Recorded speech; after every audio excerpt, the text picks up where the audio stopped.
Nababasura ng kampo ni Vice President Sara Duterte ang sinampang kasong grave threats laban sa bise. Nagugat ang kaso sa pagbabanta ng bise sa buhay ni Pangulong Bongbong Marcos. Live mula sa TV5 Media Center, nangunguna sa balita si News 5 Palace Correspondent Maricela Lili. Maricel, ano pang update sa hiling ng kampo ni VP Sara?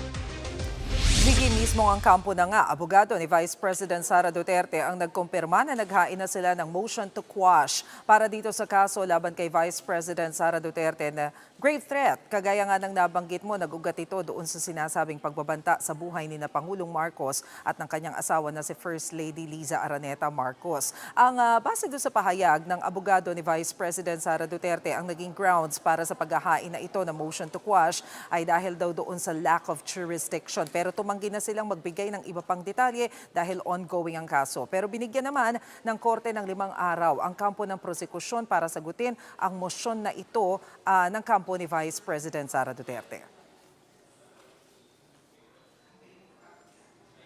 At Maricel, anong sabi ng Malacanang dito sa sinampang kasong grave threats laban kay VP Sara? Well, Jiggy, kung si Palace Press Officer Claire Castro ang tatanungin, kulang pa nga daw yung grave threat na yan. Kung siyang tatanungin, pwede pang sampahan si Vice President Sara Duterte ng inciting to sedition.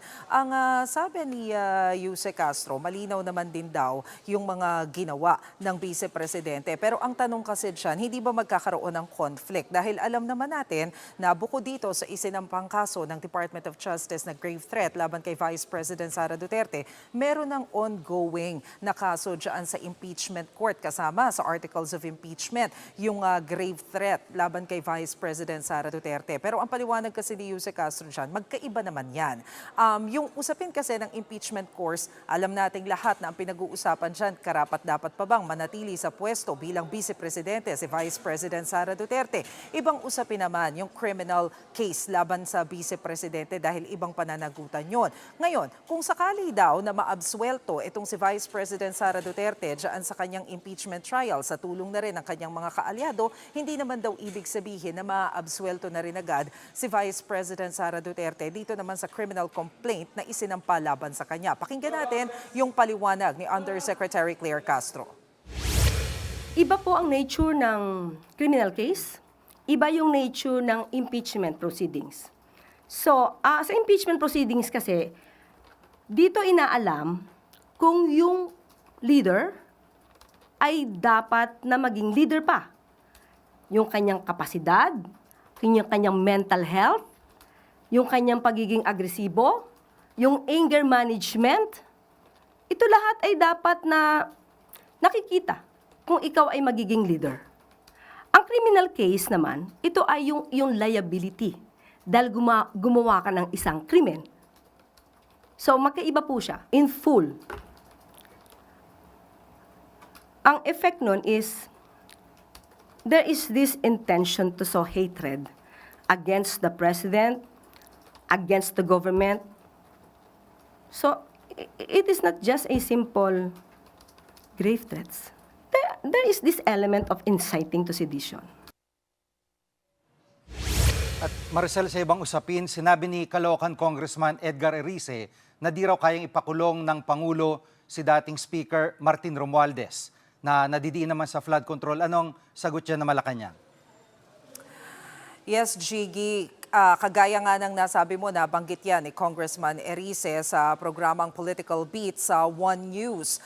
Doon sa panayam sa kanya, sinabi nga ni Congressman Erice na optics lang yang ginawa ni Pangulong Bongbong Marcos na binanggit niya mismo ang kanyang pinsan na si dating House Speaker Martin Romualdez nakaugnay nung sinasabing flood control anomalies. Pero ang tingin ni Congressman Erice, mukhang hindi naman talaga yan tutuluyan na masampahan ng kaso dahil pag nangyari yan, mukhang magkakaroon na ng laglagan. Bukod dyan, nagkomento rin itong si Congressman Erice tungkol nga doon sa national budget na alam natin kaugnay din itong usapin ng anomalya sa flood control project. Hindi raw siya direkta magkokomento doon sa 2027 proposed national budget dahil hindi niya pa yan napapag-aralan ng husto. Pero ang pwede niya raw masabi ay yung mga nakakaraang budget ng ating bansa kung saan puro daw ayuda ng ayuda. Ang nangyayari daw tuloy, yung mga tao nag-aabang lang sa ayuda at nakangalang. Pakinggan natin yung sinabi ni Congressman Erice. Hindi naman totoo yan, optics lang. Ang tawag doon di ba si Greg Garcia yung kanilang ang tawag doon utos, sunod, palakpak. Kung ganun lang yun, papalakpakan, pagkatapos wala na yun.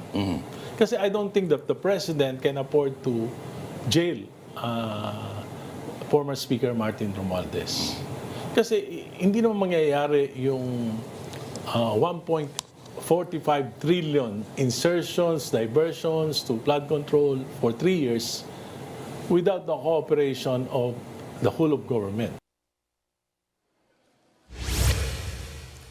Pero tinanong din natin, Jiggy, kay Undersecretary Claire Castro kung ano ang magiging tugon niya diyan sa naging pahayag na yan ni Representative Erice. Alam mo, ang sabi lang ni Yuse Castro, mukhang gulong-gulo na itong si Congressman Erice dahil puro theory daw yung kanyang mga sinasabi. Ang tanong niya, nakausap na raw ba ni Congressman Erice etong si Pangulong Bongbong Marcos? Dahil kung hindi pa raw pala niya nakakausap, paano siya nagkakaroon ng ganitong klase ng impormasyon na para siyang nagiging spokesperson? Di dapat daw palitan niya na si Palace Press Officer Claire Castro sa kanyang pwesto. Tungkol naman doon sa sinasabi ni Congressman Erice na ayuda lamang yung laman ng mga nakakaraang budget, medyo magulo rin daw ito dahil mismong yung mga kasamahan niya sa Kongreso, halimbawa si Congressman Tino, sinasabi daw na puro mga infrastruktura naman daw ang ipinaprioritize pagdating doon sa budget at nagkukulang na daw sa ayuda. So baka daw mas maganda pag-usapan daw muna talaga nila kung ano raw ba talaga ang sitwasyon ng budget. Kulang daw ba talaga sa ayuda o sobra-sobra? Pakinggan natin yung sinabi ni Yuse Castro.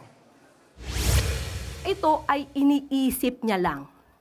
Nakausap niya ba yung Pangulo ng diretso para malaman niya kung anong damdamin ng Pangulo patungkol dito sa mga tao na nasasangkot sa flood control mess? Kasi kung hindi niya nakausap ang Pangulo at hindi niya alam ang damdamin ng Pangulo, huwag siyang magsalita. Huwag siyang magsalita na parang may alam siya sa sinasabi ng Pangulo. Wala siyang karapatang maging spokesperson ng Pangulo. Unless papalitan niya ako dito. Diba? So kung ang binibigyan niya lang ay yung nasa isip niya, patayin niya na yung kanya nasa isip. Yan muna ang latest. Balik sa iyo, Jiggy. Yan ang ulat ni Maricel Alili live mula sa TV5 Media Center. Mga kapatid, Jiggy Manikad po, pagdating sa mahalagang balita sa loob at labas ng bansa, dapat una sa lahat, mag-follow at mag-subscribe na sa social media pages ng News 5.